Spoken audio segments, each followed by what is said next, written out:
It's a zombie film with a twist. The Girl with All the Gifts is a thriller set in a dystopian future where one girl, named Melanie, may hold the key to survival. She's part of a group of zombie kids. Gemma Arterton plays their teacher. I sat down with the former Bond actress to talk about the new film and what it was like on set. Once upon a time, there was a woman.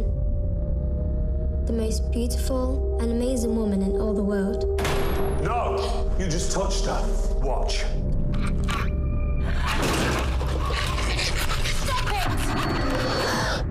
Let's talk about your film. Your character has a really interesting relationship with Melanie. How did you create that relationship? You guys were bonded right from the beginning. Yeah, it was pretty instantaneous, actually. We auditioned a large number of girls for that part. I want to say like 600, maybe more. And then I did chemistry reads with 10, and then Senya was the very last one that I met, and we just hit it off immediately. But then I remember the director Colm had told Senya before I turned up, because I was doing another film and I had to come in late, you know, when Gemma arrives, remember that you are in love with her. Your character is completely in love with her. And so I turned up and she was just like, oh, Gemma, oh God, I love you so much. And then as soon as she, you know, it's just the kind of the sweetest thing. And then we were like little pals on set. And I mean, I love kids. I'm a bit of a kid anyway. And so I loved hanging around with her. And she's just a great person. She really had such fantastic energy on set and was very, very funny and witty. And so we all sort of fell in love with her. But yeah, for our relationship, it was pretty natural. It was pretty much like that. Hello, Dr. Caldwell. Hello, Melanie.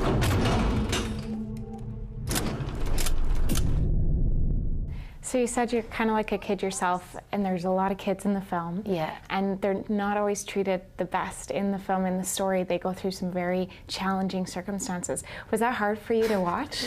No, because they loved doing it. I mean, I don't want to give too much away to those who haven't seen it, but there's one particular scene that's quite shocking at the beginning with the kids, and there's these kind of wheelchairs that they have to be strapped into, and it's sort of really disturbing.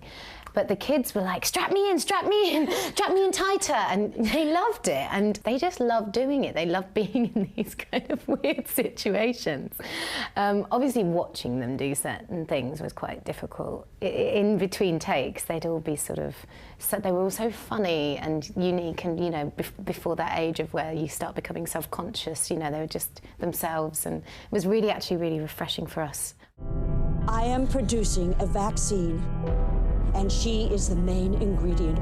Was the whole film really kind of contagious, that energy to film? Yeah, it was a really great shoot. Colm, who's the director, he's very, very focused, but he's all about keeping it playful and fun. And so it was just, you know, we all had a laugh. And so in between takes, we'd all be, you know, messing about. And I think that's good. I think it's important to keep it fun. Otherwise, you know, these are big periods of your life, and they have to be fun. Is that part of what drew you to this film, was the energy that you had from kind of the cast and crew involved? Yeah, for us now in the UK, we really need a new voice. We need some new blood, and we need we've got some great directors out there, and he sort of reminded me a bit of Jonathan Glazer in his approach, in what he likes, and he had a sort of a very refreshing take on the genre. And also our producer Camille Gatin and the writer Mike Carey, they were all sort of new voices, so it felt like something I wanted to be involved in.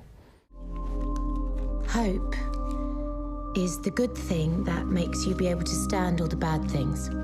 But there isn't anything bad here, is there? No.